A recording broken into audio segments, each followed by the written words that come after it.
yang dikasihi oleh Tuhan kita Yesus Kristus. Nas yang menjadi dasar perenungan kita pada saat ini yaitu diambil dari 1 Samuel pasal yang keempat ayat yang pertama sampai yang ke-22. 1 Samuel pasal yang keempat ayat yang pertama sampai yang ke-22, dan perikop di sana adalah tabut Tuhan dirampas.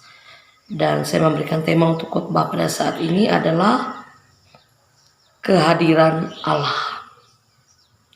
Ibu bapak sedang jemaat yang dikasihi oleh Tuhan, ada orang Kristen yang salah memahami tentang penyertaan Allah.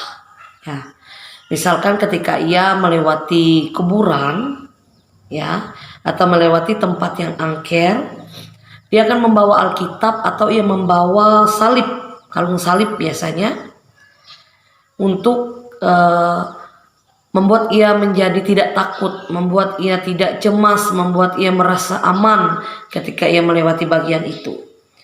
Nah, seandainya dia tidak dikatakan membawa Alkitab atau membawa kalung salib, apakah masih berani dia melewati kuburan yang angker atau tempat yang angker tersebut?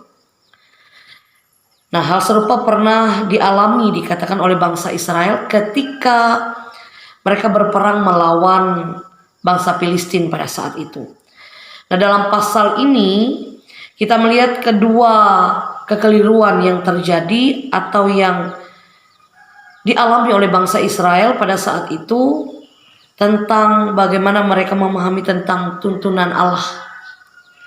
Pertama, kehadiran Allah melalui tabut itu disalahartikan oleh bangsa Israel. Yang kedua, kehilangan tabut tadi dianggap sebagai hilangnya kehadiran Allah bagi mereka pada saat itu. Nah, ibu bapak sedang jemaat yang dikasihi oleh Tuhan, tabut perjanjian dibuat atau atas perintah Allah. Tabut ini adalah sesungguhnya simbol, ya, kehadiran Allah dalam ibadah atau relasi, ya, antara Allah dan umatnya. Namun di dalam perikop ini tabut perjanjian seakan menjadi jimat keberuntungan bagi bangsa Israel, khususnya dalam mereka berperang pada saat itu. Nah, ketika bangsa Israel terpukul kalah, ya, oleh bangsa Filistin pada saat itu, mereka mempertanyakan penyebab kekalahan mereka.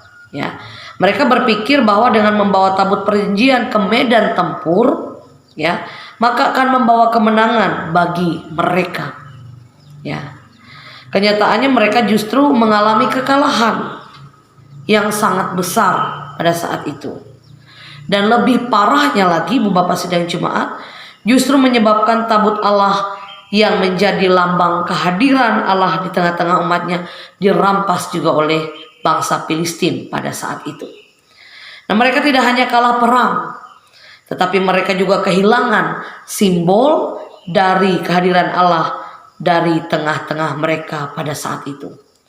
Nah, ibu bapak sedang jemaat yang dikasihi oleh Tuhan, pada saat yang sama Allah juga melaksanakan janji penghukumannya kepada keluarga Imam Eli. Ya, ketika Imam Eli mendengar kekalahan bangsa Israel, yang pertama-tama ditanyakan Imam Eli adalah keadaan anak-anaknya dan bukan tabut perjanjian Allah itu. Ya, setelah mendengar kematian dari kedua anaknya dan ketika disebutkan kata tabut Allah, seketika juga Imam Eli itu meninggal atau mati. Dan demikian pula menantunya mati setelah melahirkan anak. Nah, ibu bapak sedang jemaat, kejatuhan bangsa Israel ini bukan hanya kalah dalam peperangan, ya, tetapi mereka juga mengalami kegagalan dalam melakukan perintah Allah. Keinginan untuk menang menyebabkan mereka gagal memahami makna dan tujuan dari kehadiran Allah di tengah mereka. Allah menghendaki supaya mereka dikatakan memahami kehadiran dan menghadirkan pertobatan dan perubahan di dalam hidup mereka. Kehadirannya dalam hidup kita pun harus dinyatakan lewat perubahan-perubahan hidup yang semakin kudus dan serupa dengan Kristus itu tadi. Mari kita merayakan kehadiran Allah dalam hidup kita dengan menunjukkan apa yang baik, menunjukkan hidup yang diubah oleh Allah dalam hidup dan kehidupan kita. Nah, dengan demikian dikatakan kehadiran Allah dapat dirasakan juga oleh orang lain di sekitar kita. Nah, Ibu Bapak, kiranya melewati nasihat diperhadapkan bagi kita pada saat ini, Tuhan akan memampukan kita untuk menyatakan kehadirannya senantiasa melewati hidup kita hari lepas hari. Jangan kita melupakan segala hal yang sudah Allah perjuangkan, Allah lakukan untuk kebaikan kita di tengah-tengah hidup dan kehidupan kita pribadi lepas pribadi. Amin. Mari kita bersatu dalam doa. Terima kasih untuk kebenaran firman yang boleh kami dengarkan pada saat ini. Ajarkan kami untuk tetap berpengharapan dengan baik kepada Tuhan, menghadirkan Allah dalam hidup dan kehidupan kami senantiasa. Kami tidak hanya mengandalkan kekuatan kami sendiri, tapi Allah yang berkarya atas hidup kami, atas setiap yang kami lakukan dalam hidup dan kehidupan kami, sehingga boleh dinyatakan kebenaran itu, dinyatakan hal-hal baik itu dalam hidup dan kehidupan kami. Terima kasih Tuhan. Di dalam nama Yesus Kristus kami berdoa. Haleluya. Amin.